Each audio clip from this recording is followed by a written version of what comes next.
আমার হাজব্যান্ড তার চাচাতো ভাইয়ের বউয়ের সাথে পরকীয়া সম্পর্কে লিপ্ত হয়েছেন। এটা যখন মানুষ জানাজানি হয়েছে, বাড়ির মানুষ, গ্রামের মানুষ জানাজানি হয়েছে, তখন আমার চাচা শ্বশুরের যে যা ছিল উনি বাবার বাড়িতে সবকিছু নিয়ে চলে গিয়েছেন।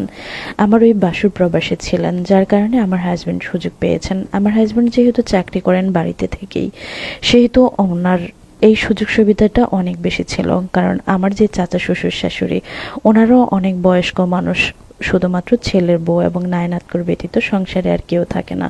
আর এদিকে আমার শ্বশুর শাশুড়িরও যথেষ্ট বয়স হয়েছে, ছেলেদেরকে তো আর পাহারা দিয়ে রাখার মতো মা বাবার বয়স হয়ে গেলে আর সেই সুযোগ থাকে কম। যাই হোক, বিয়ের শুরুতে আমি এই জিনিসগুলো বুঝতে পারিনি, তখন তো আমি ওনাকে চিনতামও না। উনি যেহেতু আমি এই বাড়িতে এসেও দেখেছি বাবার বাড়িতেই থাকে, তবে মানুষের কাছে কাছে শুনেছি যে আমার চাচা শ্বশুরের যা বাবার বাড়িতে থাকে, তখন আমি কারণটা বুঝতাম না। কিন্তু আমি আমার স্বামীর কাছ থেকে কখনো এই ব্যাপারে কোনো কিছুই শুনিনি, ও সবসময় নীরব ছিল এই ব্যাপারে। কিন্তু হঠাৎ করেই বিয়ের প্রায় 1 বছর পর যেগুলো আমি জানতে পেরেছি, সেগুলোর জন্য আমি মোটেই প্রস্তুত ছিলাম না। আমার শ্বশুরবাড়িরই কেউ একজন এসে আমার কাছে বলেছিল, তুমি কি জানো যে ওদের বউ কেন বাবার বাড়িতে থাকে? তখন আমি বলেছিলাম যে না, এরকম কিছু তো আমি জানি না। তখন বলেছিল পুরা এলাকা মিলে নাকি একবার আমার হাজব্যান্ডকে এবং ওই মহিলাকে একসাথে ধরেছিল।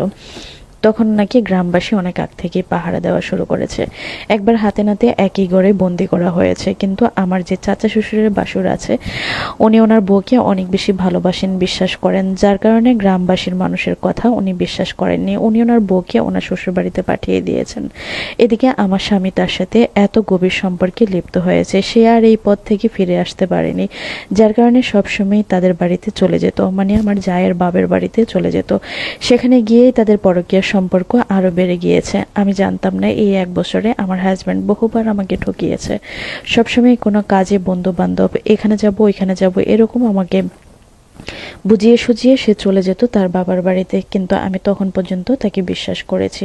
আমার শ্বশুর শাশুড়ি আজ পর্যন্ত মুখ খুলেনি এই ব্যাপারে। হাজব্যান্ডকে যখন প্রথম শুনেছিলাম, জিজ্ঞেস করেছিলাম, সে সমস্ত কিছু অস্বীকার করেছে, বলেছে যে এগুলা নাকি গ্রামের মানুষ ইচ্ছা করে তাদের শত্রুতা করেই এসব কথা রটিয়েছে। কিন্তু আমার প্রশ্ন হলো, গ্রামের মানুষ রটাবে কিভাবে?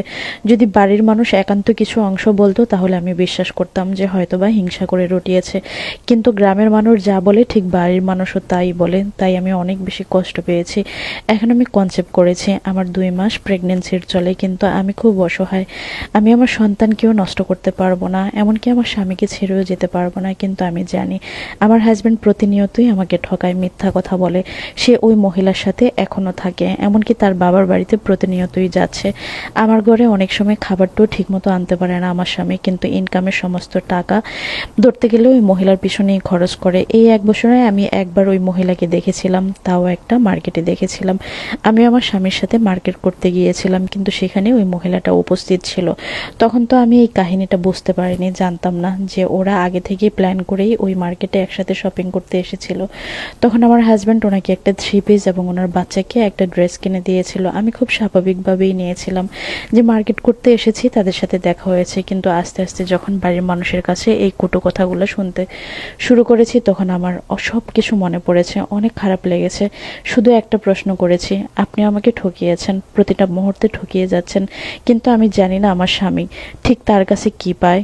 একটা বিবাহিত মহিলা, তার উপরে 2টা বাচ্চা আছে, পরকীয়া সম্পর্ক কিভাবে করে সেই মহিলার সাথে? অথচ আমি একটা আনম্যারিড মেয়েকে সে বিয়ে করেছে, আমার কাছে সর্বোচ্চ সুখ পেয়েছে সে। তারপরেও সে আমার প্রতি খুশি না, সন্তুষ্ট না, সেই পরকীয়ায় এখনো আসক্ত হয়ে আছে। শ্বশুর শাশুড়িকে শুধু বলেছিলাম আমি কি এই সংসারে থাকবো না চলে যাব। শ্বশুর শাশুড়ি বলেছিল, তোমার দায়িত্ব তাকে খারাপ পথ থেকে ফিরিয়ে আনা, তুমি চেষ্টা করে যাও। কিন্তু আমি চেষ্টাই বা কিভাবে করব?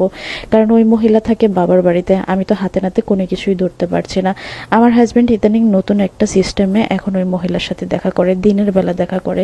আগে প্রথম প্রথম বুঝতাম না, ভাবতাম যে বন্ধু বান্ধব নিয়ে রাতের বেলা কোথাও হয়তো বা আড্ডা দিচ্ছে বা ব্যস্ত আছে, কিন্তু তখন রাতের বেলা গিয়েও থাকতো। যখন আমি জেনে গিয়েছি এবং জানাজানি হয়েছে, তখন নতুন করে এখন দিনে দেখা করে, রাত্রেবেলা আমার সাথে বাড়িতেই থাকে, যার কারণে আমি হাতে নাতে তাকে ধরতে পারছি না। আমি এখন কি করব, আমাকে একটু পরামর্শ দিবেন, আমার কি করা উচিত? আপনি অনেক মানুষের গল্প প্রচার করেন, কেন যেন ইচ্ছা হলো আমার এই নোংরা গল্পটা যদি একটু প্রচার করেন, অনেক বোনদের সাথেই হয়তো বা মিলে যাবে। স্বামীকে এতটাও বিশ্বাস করতে নাই যতটা বিশ্বাস আপনার সর্বোচ্চ কেড়ে নেবে। আমার এখন অনাগত সন্তানের অপেক্ষায় আছি আমি, তারপর হয়তো বা কোনো সিদ্ধান্ত নিতে পারবো। তবে আমি জানি আমি কোনো শক্ত সিদ্ধান্ত নিতে পারবো না, কারণ আমার পরিবারের এত ক্ষমতা নেই যে লড়াই করার তার সাথে। আমি এখানে অনেক কষ্টে পড়ে থাকবো, হয়তো হয়তো সন্তানের দিকে তাকিয়ে পড়ে থাকবো, কিন্তু বিশ্বাস করুন চরিত্রহীন একটা পুরুষের সাথে রাত্রের বেলা আমি যখন একই সাথে একই বিছানায় থাকি তখন আমার ভীষণ কষ্ট হয়। ধন্যবাদ বোন আমার গল্প পাঠানোর জন্য। আপনার মতো এরকম কষ্টের জীবন আমাদের সমাজে অনেক বোনেরাই পার করছে, বা অনেক বোনেরাই সবকিছু জেনে শুনেও মুখ বুঝে সহ্য করে সংসার করে যেতে হচ্ছে, কিছু করার থাকে না আসলে। আর যেহেতু আপনি এখন কনসেপ্ট করেছেন, সেহেতু আপনার এখন অনেক বেশি স্ট্রাগল করে বেঁচে থাকতে হবে সন্তানের জন্য। আর একজন পুরুষকে চাইলে হয়তো বা কিছু পুরুষ ঠিক হয়ে যায়, কিছু পুরুষ ঠিক হয় না, কারণ চরিত্রের দোষ এমন একটা দোষ, এটা আসলে নিজে থেকেই ফিরে আসতে না চাইলে ফিরে আসা যায় না। তারপরও বলবো লড়াই করে বাঁচুন, আপনার স্বামীকে ফিরিয়ে আনার চেষ্টা করুন, হাল ছাড়বেন না। আল্লাহ নিশ্চয়ই আপনার স্বামীকে আপনার কাছে, আপনার সন্তানের কাছে ফিরিয়ে দিবে, কারণ চরিত্রহীন পুরুষের সাথে সংসার করাটা সত্যিই ভীষণ কষ্টের। তারপরও বলবো সংসারটা না ভেঙে একটু লড়াই করে দেখুন, স্বামীকে যদি ফিরিয়ে আনা যায়।